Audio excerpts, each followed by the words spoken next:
नमस्कार, मेरा नाम संतोष है और यह मेरा बेटा दर्शित है। यह भी 6 साल का है।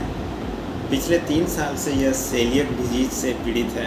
इसको पहले समस्या ये थी कि इसका वज़न कम था और कॉन्स्टिपेशन की शिकायत रहती थी। खाने पीने में भी खास रुचि नहीं लेता था और सुस्त रहता था। मैंने कई डॉक्टरों को दिखाया लेकिन कोई ख़ास इम्प्रूवमेंट नहीं हुआ। फिर मैं मणिपाल हॉस्पिटल में डॉक्टर शुक्ला सक्सेना जी से मिला। उनसे मैंने इनका ट्रीटमेंट कराया। ट्रीटमेंट में उन्होंने कुछ दवाइयाँ और ग्लूटेन फ्री डाइट हमें बताया कि क्या खिलाना है, किस तरीके का ग्लूटेन फ्री डाइट है। मैंने उनके बताए अनुसार इनका दवाई दिया और ग्लूटेन फ्री डाइट मैंने दिया। उसके बाद कुछ महीनों के बाद मैंने देखा कि इसमें इम्प्रूवमेंट आया और कॉन्स्टिपेशन की भी समस्या ख़त्म हो गई। इसलिए आप लोगों से भी अनुरोध ये है कि जिनको भी सेलिएक डिजीज़ से पीड़ित हैं वो भी ग्लूटेन फ्री ही डाइट लें। इसका यही ग्लूटेन फ्री डाइट ही इसका एक ही हल है। धन्यवाद। हेलो, नमस्कार। ये मेरी बेटी सुहाना है जिसकी उम्र 6.5 साल है, जिसको पिछले 2-3 साल से सीलिएक डिसीज की परेशानी है। यह बीमारी है ये, जिसकी वजह से मेरे बेटे की हाइट और इसका वेट बिल्कुल रुका हुआ पिछले 2-3 साल से। मैंने काफ़ी जगह ट्राई किया। उसके बाद मैंने अपने मणिपाल हॉस्पिटल में डॉक्टर शुक्ला सक्सेना से मिला, जिन्होंने मेरे बेटे की ग्लूटेन फ्री डाइट शुरू की और कुछ दवाइयाँ भी शुरू की, जिससे अभी मेरे बेटे को काफ़ी आराम है। मैं डॉक्टर शुक्ला सक्सेना का धन्यवाद करना चाहूँगा।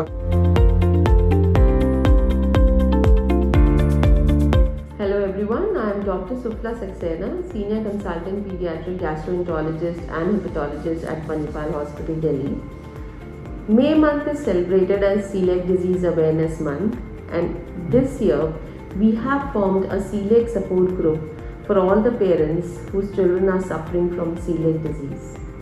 In this group, we have shared their experiences and we have told them about the availability and various myths and facts related to gluten-free diet and any complications which are being arising from celiac disease. Now, since a lot number of cases are still being not diagnosed in time, awareness needs to be raised against this disease.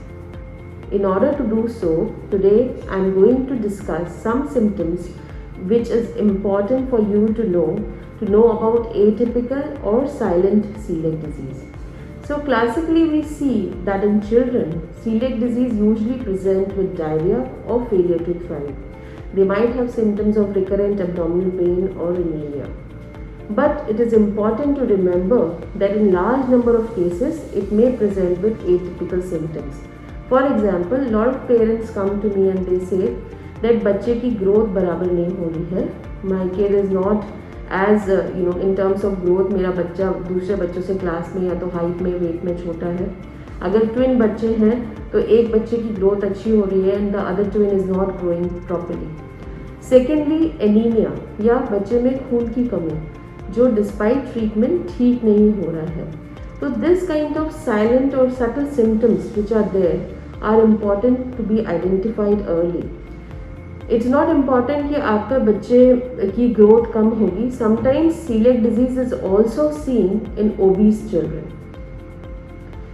Also, there are some children who have increased or genetic tendency to have celiac disease. They may have predisposing conditions like type 1 diabetes, they may have Down syndrome, or they may have other autoimmune disorders of liver and thyroid. So these children have a high risk to develop celiac disease.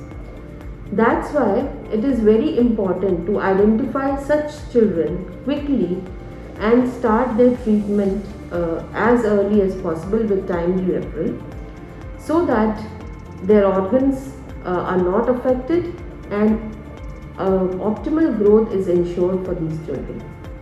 Wishing everyone health and safety. Thank you.